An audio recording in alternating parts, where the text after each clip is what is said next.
Bienvenue dans Au Label Bulle, le podcast du RMT Cadiferm. Le RMT Cadiferm est un réseau d'experts qui travaillent sur la thématique des boissons fermentées et distillées. Ici, on s'installe autour d'un repas en 5 temps, de la matière première à la distillation, en passant bien évidemment par la fermentation et la qualité. Autour de la table, des experts de la recherche et de l'expérimentation venus de différentes filières, du vin, spiritueux, cidre, bière. Ils croiseront leur savoir, leurs pratiques et surtout leurs interrogations. Du savoir scientifique sans blabla inutile. Juste le goût du concret, des solutions et une bonne dose de curiosité. Pour ne rien manquer, abonnez-vous sur votre plateforme d'écoute préférée. Alors, c'est parti, servez-vous un verre d'idées fraîches et laissez fermenter.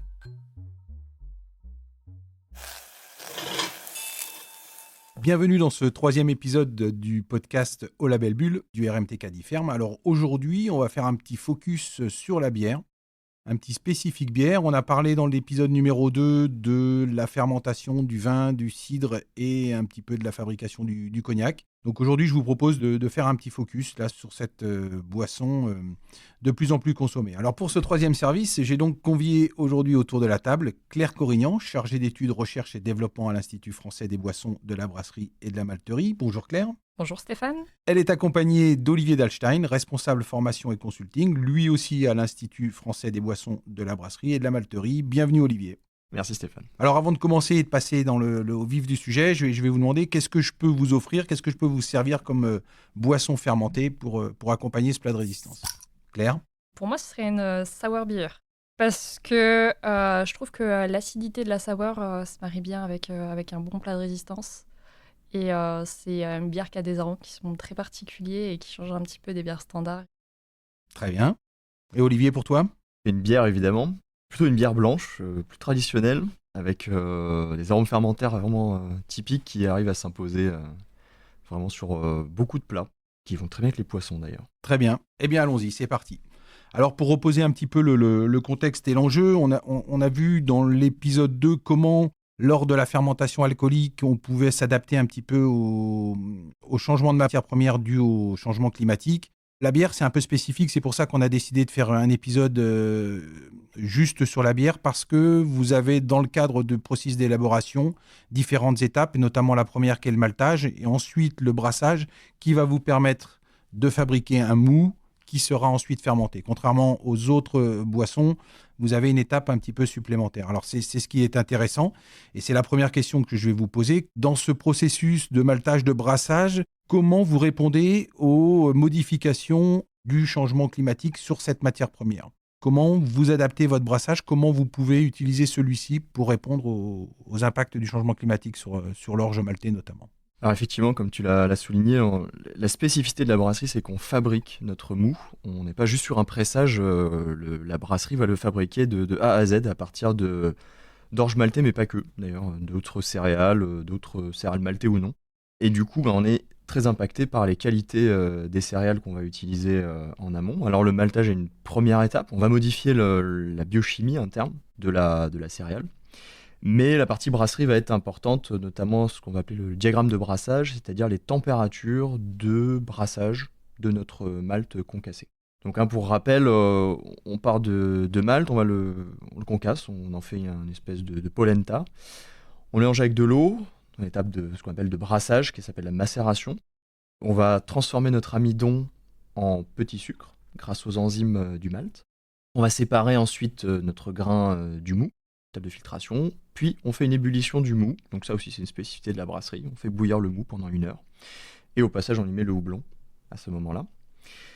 Et donc vraiment cette partie de macération du malt dans l'eau, en fait c'est là où on fait travailler toutes les enzymes du malt, et notamment il y a quelque chose de très important qui se passe, c'est que les levures de brasserie ne travaillent pas sur l'amidon, elles travaillent sur des sucres simples, or notre malt c'est que de l'amidon, donc il faut qu'on le découpe. Et pour le découper, il faut qu'il soit accessible par les enzymes. Donc on a une étape qui s'appelle l'empesage. Donc en gros, c'est comme si on cuisait des pâtes. Donc on va cuire quelque part notre amidon de malt. C'est une étape qui normalement se passe sans aucun problème et ça se fait naturellement. Les brasseries s'en rendent à peine compte. Sauf qu'avec le changement climatique, on se rend compte que les températures d'empesage de l'amidon évoluent. L'amidon, c'est les petits cristaux. La cristallinité, elle est impactée par les conditions climatiques. Et donc ça, c'est un problème parce qu'on a une espèce de décorrélation pas naturelle entre l'empesage de notre amidon et le travail des enzymes du mâle qui, elles, semblent pas trop affectées pour l'instant. Notamment une enzyme très importante qui s'appelle la bêta-amylase. Donc, en gros, une étape qui était passée vraiment inaperçue, l'empesage de l'amidon, commence à avoir un rôle important, et notamment à cause des modifications climatiques que subissent les grains de riz. Si je comprends bien, pour essayer de résumer, les modifications, le changement climatique, notamment les températures plus élevées, modifient la température d'hydrolyse de l'amidon. C'est ça. Et votre souci, c'est qu'aux températures que vous utilisiez avant pour hydrolyser cet amidon, les enzymes qui sont responsables de cette hydrolyse ne fonctionnent plus ou moins bien. Exactement, ça se joue à quelques degrés en fait. On parle d'entre 63 et 66 degrés, donc c'est quand même très précis et très. Ça veut dire subtil. qu'aujourd'hui, vous avez tendance à augmenter la température de l'empesage. Voilà, on monte le thermostat sur la brasserie, et le problème c'est que pour l'amidon, il n'y a pas de problème, mais pour Pour les enzymes, ça devient problématique. Voilà. D'accord. Donc c'est un vrai sujet aujourd'hui, c'est des questionnements, c'est des interrogations. Quelles études vous faites là-dessus? Qu'est-ce que vous cherchez comme piste? Claire, peut-être? Ouais, je vais rebondir là-dessus. En fait, pour expliquer aussi un peu plus, le problème, c'est que, comme Olivier le disait, c'est que la bêta-amylase, c'est l'enzyme qui va nous faire nos petits sucres, donc les sucres que la levure va utiliser pour faire de l'alcool. Et avec la température d'empesage qui monte, on fait potentiellement de moins en moins de petits sucres. Et du coup, on a des potentiels en alcool dans les bières qui risquent d'être plus faibles. Du coup, on a essayé un petit peu de se concentrer là-dessus, voir un petit peu, en termes de process de brassage, comment on pourrait l'adapter pour réussir toujours à avoir autant de petits sucres qu'avant, et comment on pourrait aussi avoir toujours le même rendement en alcool. Donc en fait, ce qu'on a fait, c'est qu'on a pris, pour faire cette étude, 2 maltes d'orge avec des températures d'empesage dites standards pour un lot, et une autre avec une température d'empesage un peu plus élevée. Et on a fait différents brassages, donc à des températures variables, entre 62 et 68, et on a regardé exactement ce qui se passait sur notre bêta-amylase, comment elle se dégradait, est-ce qu'elle restait très longtemps active, est-ce qu'elle transformait tous les sucres en 5 minutes, et au final, le fait qu'elle se dégrade vite, c'était important ou pas. Et globalement, ce qu'on a remarqué, c'est que cette température d'empesage, on pensait vraiment avec une fonction très on-off, c'est-à-dire on est en dessous, il ne se passe rien, on arrive à cette température, tout l'amidon est hydrolysé. En fait, c'est des choses qui se font progressivement. C'est plus une température idéale. Ça veut dire que si on brasse à la température d'empesage, c'est là où l'amidon il sera le plus disponible et c'est là où on va produire le plus rapidement des sucres fermentescibles. Mais par contre, si on se met 2 ou 3 degrés en dessous de cette température, finalement, on va quand même réussir à faire des sucres fermentescibles. L'amidon, il est peut-être un peu moins disponible, donc du coup, on va brasser un peu plus longtemps. Quand on dit un peu plus longtemps, on va parler de 5-10 minutes, voire 15 minutes grand maximum. Donc au final, c'est des process un peu plus longs, mais on peut quand même récupérer pas mal de petits sucres pour pouvoir faire de l'alcool. Et l'autre chose qu'on a remarqué, c'est que la bêta-amylase, au final, on pensait que c'était pas un point d'inquiétude, mais en fait, elle est très sensible à la température. Et par exemple, il y a une année, on avait des températures d'empesage qui pouvaient monter jusqu'à 68 degrés. Et à 68 degrés, la bêta-amylase, elle est inactivée en, je crois, moins de 5 minutes. Et du coup, elle n'a pas du tout le temps de travailler. Donc en fait, en termes de process, la conclusion finale, c'est vraiment vaut mieux brasser à des températures un peu plus basses, quitte à ce que ce soit un peu plus long. Comme ça, au moins, on a un profil des sucres qui nous plaît et on peut avoir l'alcool qu'on veut, plutôt que de se dire je me mets à ma température d'empesage et finalement, j'ai pas assez de petits sucres et pas assez d'alcool. Mais pour l'instant, on arrive à s'en sortir comme ça, mais la question, c'est toujours dans 10 ans, dans 15 ans, dans 20 ans. Si notre température d'empesage, elle arrive à 70, 71, est-ce qu'il ne faudra pas rebalayer les cartes? Comment faire finalement? La question, elle est sur le futur. Alors, ce qui est intéressant dans ce que vous dites, c'est que par rapport aux autres filières, l'augmentation des températures génère davantage d'alcool, ce qui devient gênant, alors que pour vous, cette augmentation de température vous rend plus difficile l'extraction du sucre ou la transformation de l'amidon en sucre fermentescible. Donc, c'est un antagonisme qui est intéressant pour deux boissons fermentées, finalement. C'est ça. S'agissant de la fermentation alcoolique, je ne sais pas, est-ce que vous avez d'autres choses à rajouter sur ces étapes de brassage? Oui, peut-être Olivier? Quand même pour donner un peu de contexte, parce que ça paraît, on entre vraiment dans l'intimité du brassage, là, à parler d'empesage et de bêta-amylase, mais donner un peu plus de recul et de contexte. Pourquoi ça paraît anecdotique quand on en parle comme ça, de quelques degrés, d'un peu d'amidon. Mais en fait, l'impact, il est ressenti à la fin par le consommateur. Alors la bière moins alcoolisée, c'est plutôt dans l'air du temps, donc c'est pas vraiment un gros problème. Mais ces histoires d'amidon, ça pose quand même deux soucis. C'est que, il y a quand même un petit problème économique, quoi, parce que l'amidon et les sucres, c'est l'essence de la fermentation, quoi. Donc c'est ça qui fait qu'on arrive à un produit fermenté. Et le deuxième problème, c'est qu'on parle beaucoup des petits sucres, mais ce qu'on ne dit pas, c'est qu'il y a aussi des plus gros sucres qui s'appellent les dextrines, sucres résiduels qu'on trouve dans la bière. Et ça, en fait, on les ressent. On les ressent parce que quand on goûte une bière, dans le palais, on a ce côté rond. Et donc, en fait, sans le vouloir, à cause des conditions climatiques, on fait des bières qui sont de plus en plus rondes, alors que ce n'est pas forcément ce qu'on recherche. Oui, c'est pas forcément une qualité. C'est pas forcément recherché. C'est dextrine. Si on réfléchit, la majorité des consommateurs aiment la bière pour se rafraîchir. Donc, ils cherchent des boissons plutôt désaltérantes. Ouais, un peu plus acidulées ou un peu plus fraîches à l'attaque, quoi. Plus sèches. Plus sèches, plus rafraîchissantes. Et c'est vrai que quand il y a vraiment beaucoup de corps, autant sur certains styles, c'est pas très gênant, mais en majorité, c'est pas quelque chose qu'on aime beaucoup parce qu'on a beaucoup de lourdeur après dans la bouche. Les bières, au lieu d'en boire plusieurs, on va souvent s'arrêter à un verre parce qu'on se dit c'est quand même un peu lourd. Donc c'est vrai que, comme dit Olivier, c'est vraiment la balance entre les gros sucres et les petits sucres. Parce qu'il nous faut quand même un peu de gros sucre pour avoir un petit peu de texture, pas avoir quelque chose de trop aqueux. Mais il ne faut pas qu'on en ait trop. Donc vraiment, cette balance, elle est super importante en brasserie. Et c'est vrai qu'avec l'augmentation de la température d'empesage, potentiellement, dans le futur... On augmente l'extraction de ces dextrines, de ces sucres... On aurait plus de gros sucres de dextrine. Ok. C'est bon pour le brassage. Je crois qu'on a donné les éléments un petit peu importants. S'agissant des fermentations alcooliques, est-ce que dans les pratiques, la fermentation alcoolique, elle doit aussi s'adapter à ces modifications de matières premières ? Oui, c'est plus méconnu. Alors forcément, on a attaqué directement sur l'amidon, qui est vraiment la partie la plus connue dans les brasseries. Voilà. Il y a une partie qui est plus méconnue, c'est le rôle de l'azote. L'azote est très important. D'ailleurs, c'est un critère de choix sur les orges brassicoles, comme vous l'avez entendu le premier épisode.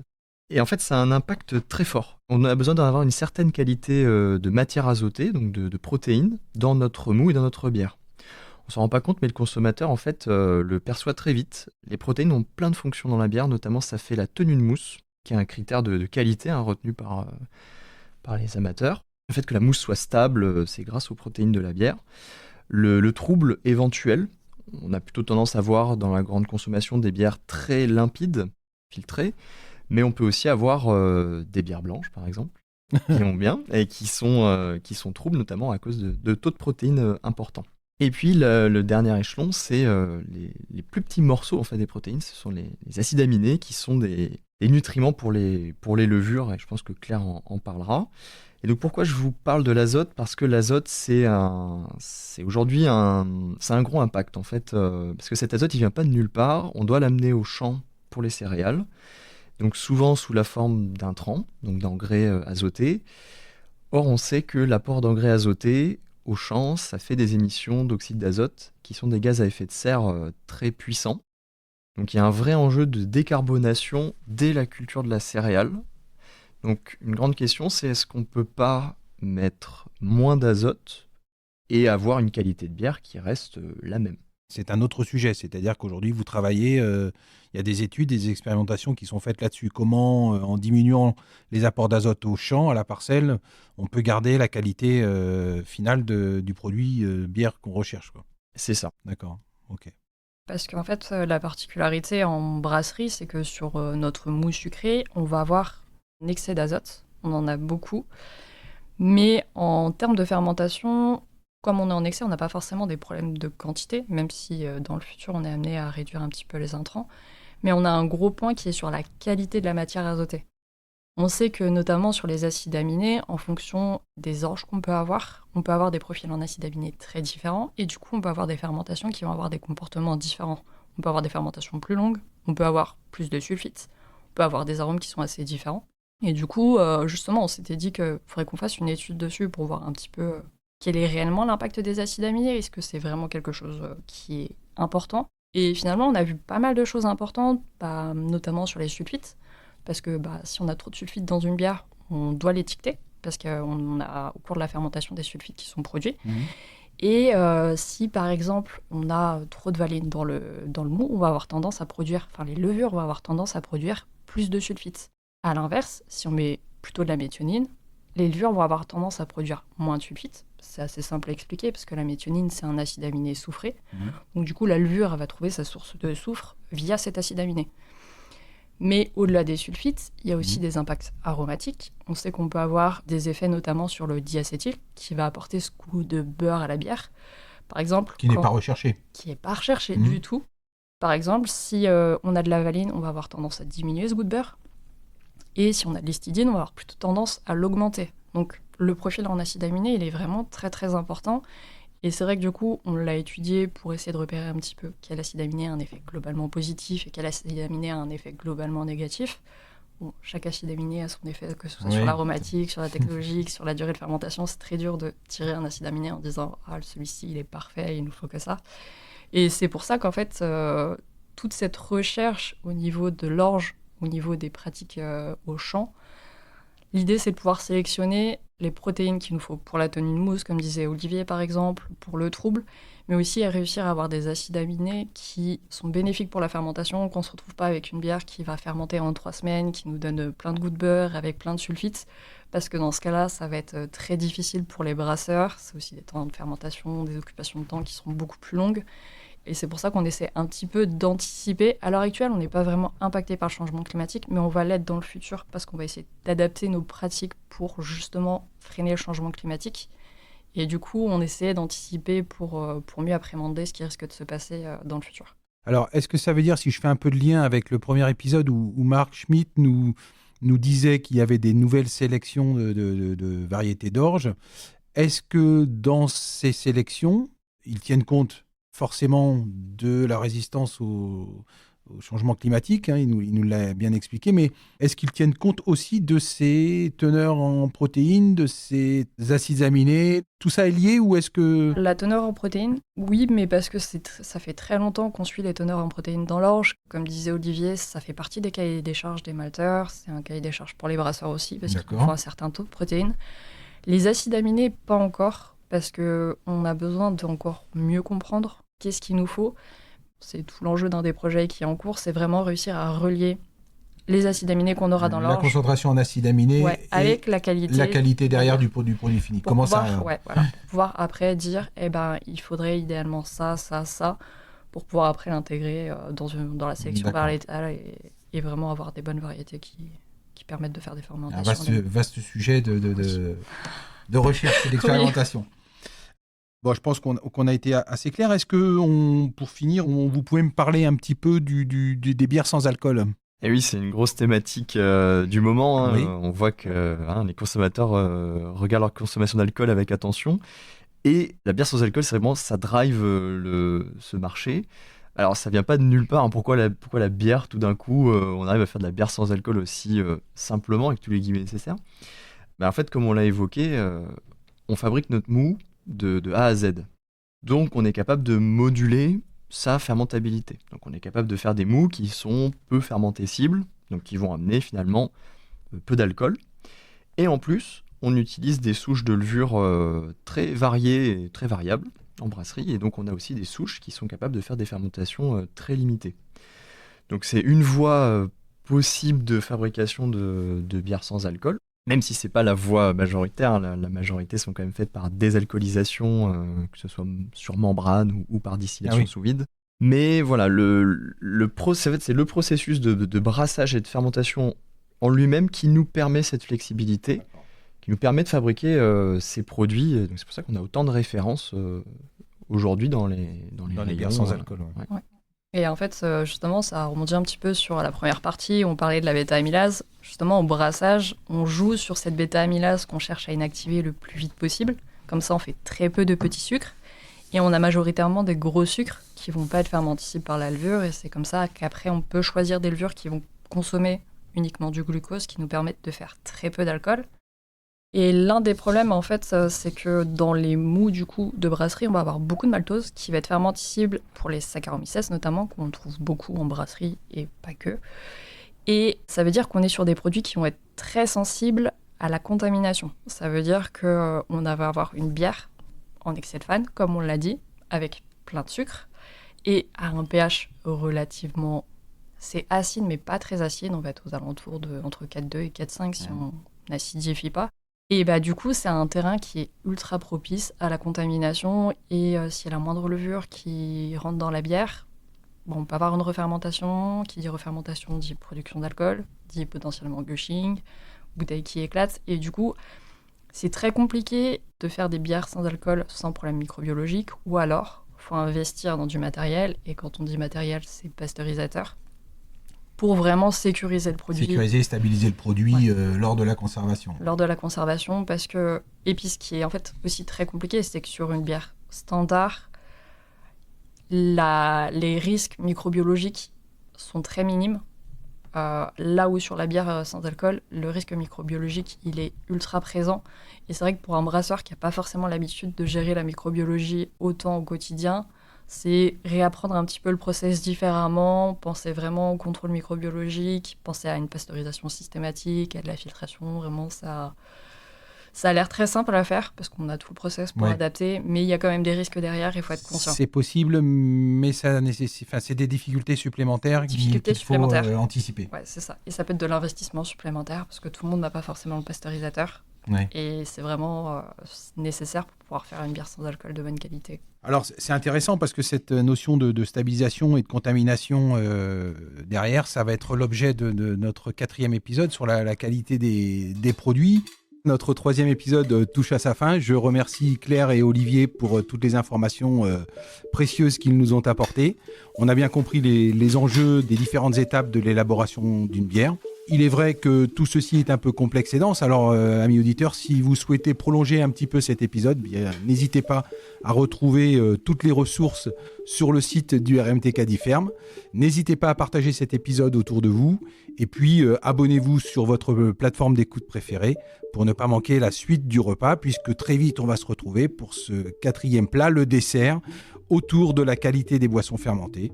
À très bientôt dans Au Label Bulle, le podcast du RMTK d'IFERM. Petit rappel, dans le podcast Au Label Bulle, le RMTK d'IFERM invite autour de la table des experts des boissons fermentées et distillées. Nous évoquons certaines boissons alcoolisées, mais en aucun cas nous incitons à la consommation de celles-ci. Bien entendu, la consommation d'alcool doit être modérée, car l'abus d'alcool est dangereux pour la santé.